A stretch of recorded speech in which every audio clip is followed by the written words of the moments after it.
Hey, welcome to ManKitchenRecipes. I am Kevin, and before we even get started, let me just apologize. This video might go a little long. Stick with me. There's a lot of information. You might learn a couple of things, you might not.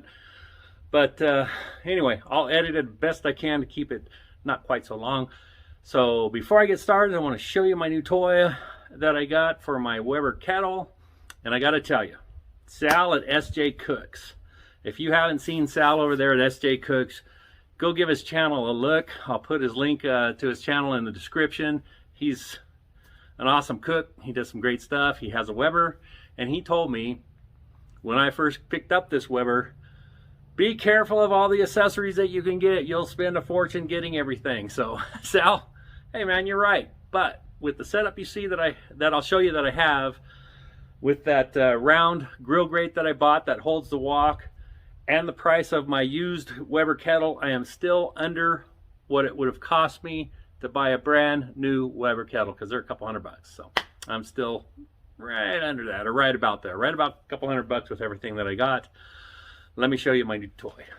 Okay, check that out. This is a rotisserie from Only Fire, and it's for the 22-inch kettle. And not only is it a rotisserie, but it's also a combination pizza oven. If I can get that off. So you take that off, and it has the grate and stone go in right here. So it's also a pizza oven. And I know, I've got a rotisserie, my rotisserie. The rotisserie does have its limitations. You can only rotisserie meat up to 5 pounds. And then the distance in between. So today I needed a bigger one, and hey, what can I say? New toys for the Weber. Okay, so obviously today I'm going to do a rotisserie.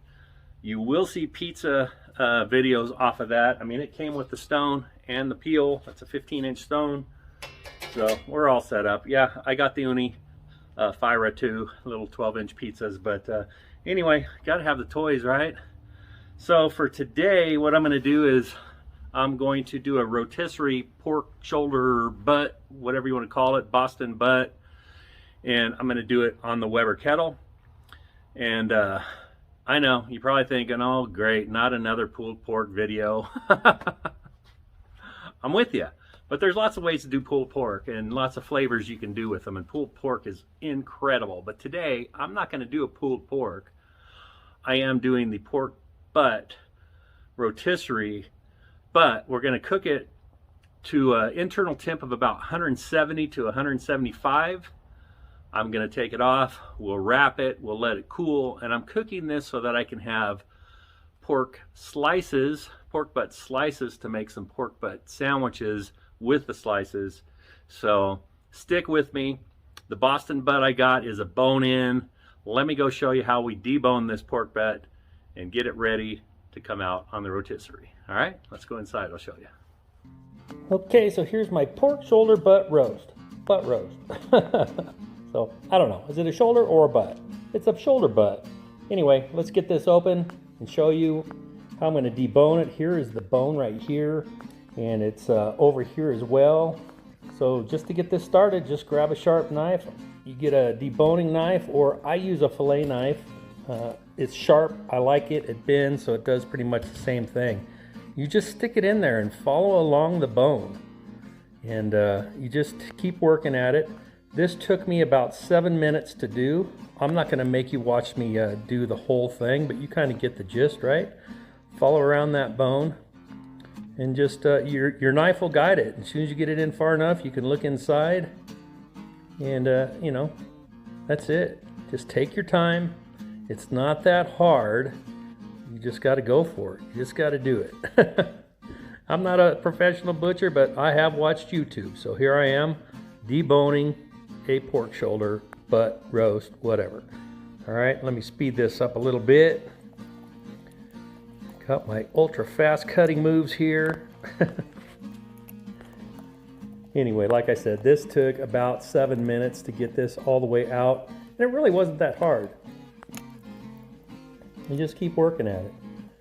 Stick the knife in, and again, like I said, follow the bone. The knife will follow the bone. Don't freak out. Just don't cut yourself. Be real careful. Okay? And right about now, we should be getting close to being done. And there's the bone. It's starting to come loose. I'm pulling it out. Look at that. Just cut the last little pieces off. And there is your bone from a pork shoulder butt roast. There's a little meat on here, but I'll use this bone in a soup, so this won't go to waste. All right, so now the next thing I'm going to do is truss it.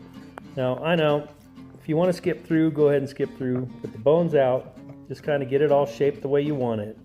I measured my string to put about, I don't know, 8 or 9 loops around this pork butt. And it's not that hard. You can do one at a time, tie it off all the way down. But all you really have to do is tie a knot on one end and get it nice and tight. Just like this. Okay, and now once you have it tight, get your string and go about 1 inch to 1.5 inches, 2 inches, however far you want to go. Wrap it around, then take your string and come back underneath. Just like that, and then kind of wiggle it back and forth. It'll tighten, and you can keep your string right there in the center.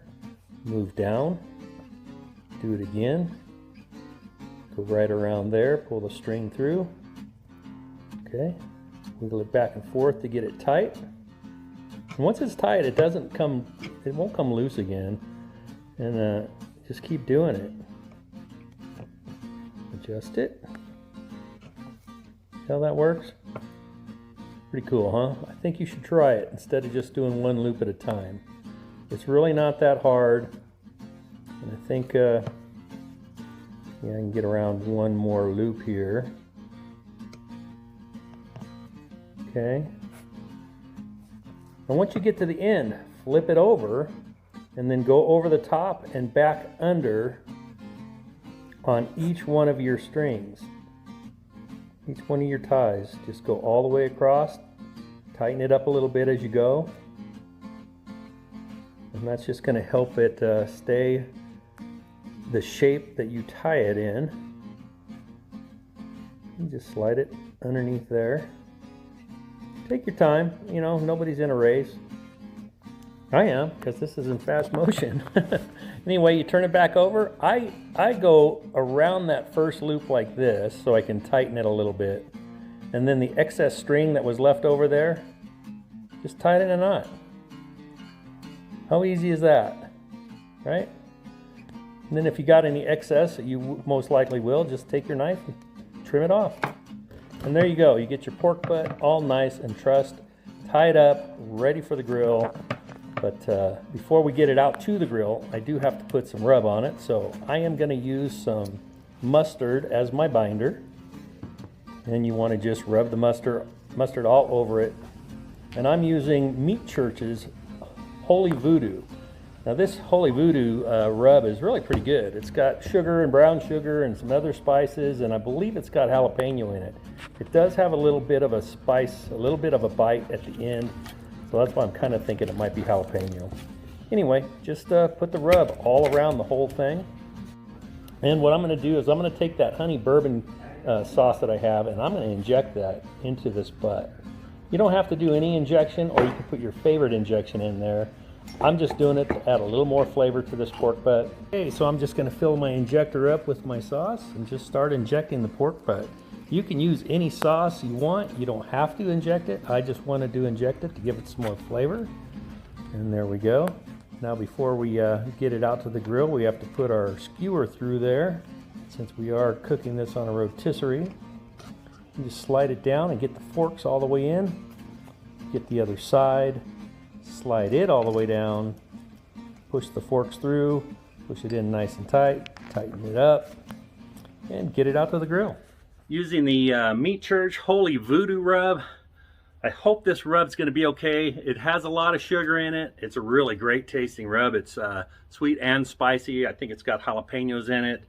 It's really tasty. So we're just waiting for the charcoals to finish heating up, and we'll get this on the rotisserie. So, all right, we'll be back. Okay, and before we get this on, I'm going to put my MeatStick wireless thermometer. Like I said in other videos, this thing is perfect, absolutely perfect for rotisserie cooks. So I am going to stick this, let's say right in here, kind of get down in there a little ways till it touches the meat, and we're good to go. As soon as the charcoals are ready, we'll put this on. Coals look like they're heated up pretty well. Let's get these coals. Okay, I'm going to use this as my water pan. It fits well. Now I got to go get some water. Okay, I've got my ring. I've got the water in my water pan. I've got my vents down to about a little under a half. We're going to try to run it a little low today. We'll see if we can maintain that. So let's get this pork butt on here.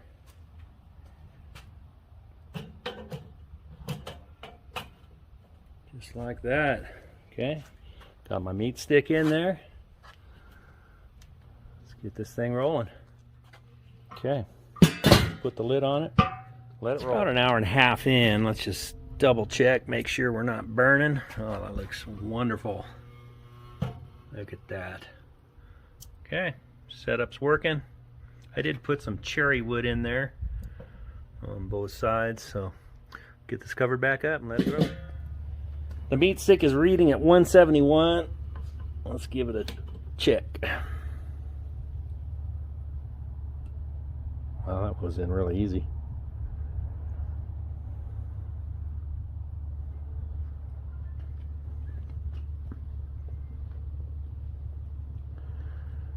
$170. Looks like it's reading about right.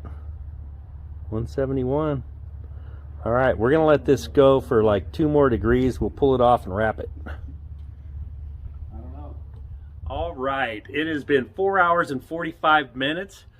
At 3.5 hours, I hit 170, and it stalled for an hour. It stayed at 170. My temps were about 250 to 300. It's right around most 250, but it stalled and stayed there for an hour. It just kicked up. It's now at 173. I'm going to go ahead and pull it off. We're going to wrap it. And I forgot to mention, when I was doing research about the sliced pork butt, Malcolm Reed did this almost a little over 9.5 years ago. And it was pretty cool watching the video. And I'm like, okay, yeah, that all makes sense. So here we are. I'm going to pull these off. We'll get it wrapped, and we're going to let it rest. And we might slice into some of it tonight, and then we'll let it cool and slice it into more tomorrow. So let's get this off.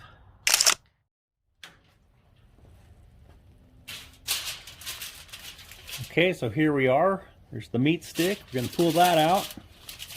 That thing did an incredible job. Really loving that meat stick. Loosen that up. Pull out that. Loosen that one. Pull this out. Pull the skewer out. There you go. Look at that. That thing looks awesome. See that? Yeah. Okay, so we're going to wrap this up and let it rest for, I don't know, a couple hours anyway. All right, there we go. That's our little package of pork butt that we're going to slice up.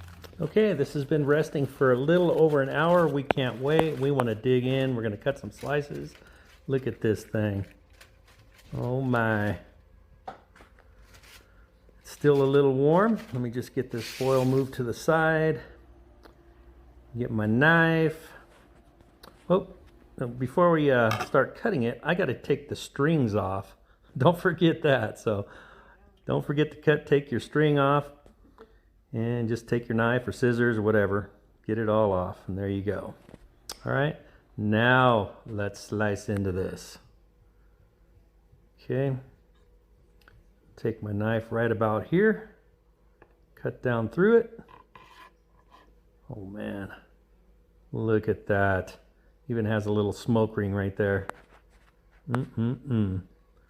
All right, well, let me slice this up with my super fast knife skills. This thing cuts so nice. Look at that. Oh man, so good. Okay, how about that? We couldn't wait for it to cool all the way down. We want to eat some of this tonight because it smells so good. Oh my goodness, and look at this. Look at that. It's got a little smoke ring even on there from that cherry wood. It is super tender. You know, that little piece that was on the string, I took a bite of that. Oh my goodness. It's got the Holy Voodoo rub on it. Let's just try it for you.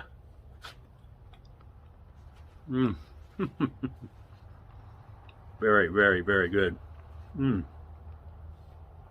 Man, tender, nice and juicy.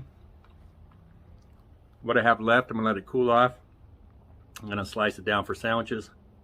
So good. All right, that's my rotisserie pork butt. Not pulled pork, sliced pork. It's delicious. Hey, I wanted to do another shout out. Another one is, you got to go check out, is Jorge over at 805 Barbecue Junkie. I'll put the link down below. This dude's got some great cooks, man. You got to go check him out. Anyway, that's 805 Barbecue Junkie. Jorge, love your channel, man. All right, everybody, go make you a rotisserie pork butt. I showed you how to debone it. Piece of cake. See you on the next video.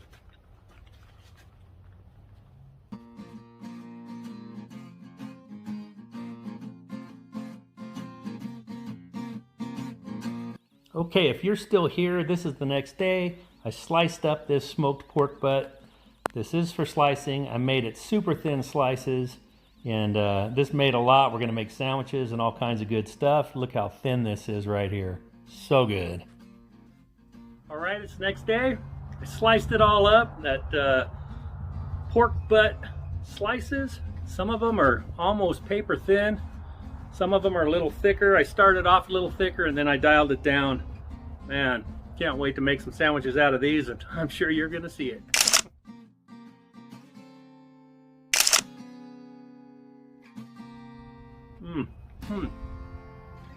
That is excellent cold too. Okay, man. Thanks for checking this out. I really appreciate it. Have a great day.